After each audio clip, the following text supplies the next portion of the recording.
Okay, so having put it back together, it didn't work, unfortunately. So I'm now going to take it in bits even further. I've took back off, obviously. I'm going to undo that one and turn it round. And I'm going to do that one there. And just take this printed circuit board off, see if there's anything obvious behind it that can be clicked back into place possibly. So bear with me. Right, so the CCD, the lens, is now removed. And what has now become apparent is,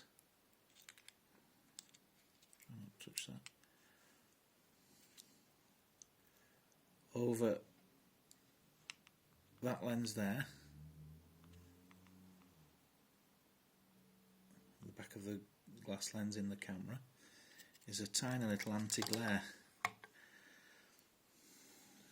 lens, which is there, and it's become dislodged. So that little square lens should fit. I can see it, I don't know whether the camera will, into where the end of my screwdriver is. It looks like it clips in. The question I've got now is whether I try and whether I can get this off without breaking it and reattach that lens, or put it back together without the anti-glare lens in. I don't suppose the anti-glare lens is massively important anyway, but I'll see what I can do. Okay, so I've now managed to get to the point where this housing will come out without the front coming off. I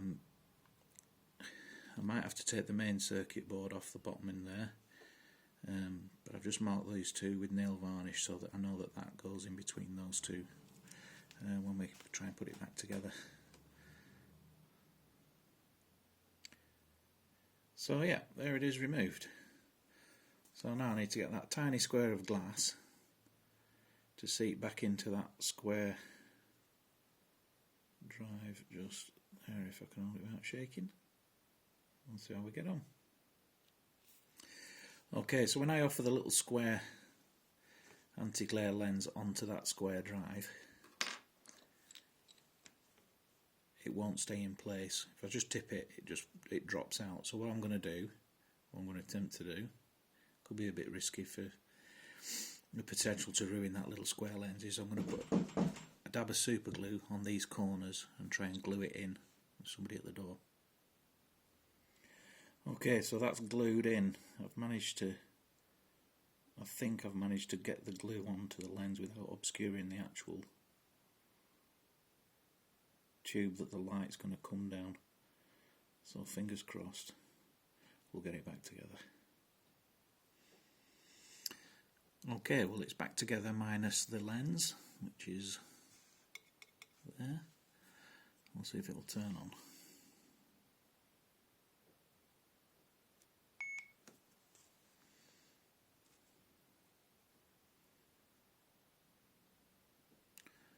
Which it does. We'll press record. So it's recording nicely. I'll let that run for 20 seconds or so, and then I'll see what the playback looks like, so bear with me. Okay, so it's recording and working in that capacity, but as you can see, it's not focusing on anything. So I'm guessing that little tiny lens there, that's something to do with helping it focus on the CCD. So unless I can find a Drift Stealth 2 camera that's not working for another reason that I can buy and change the lens over, then the camera's knackered. But we've tried. Never mind.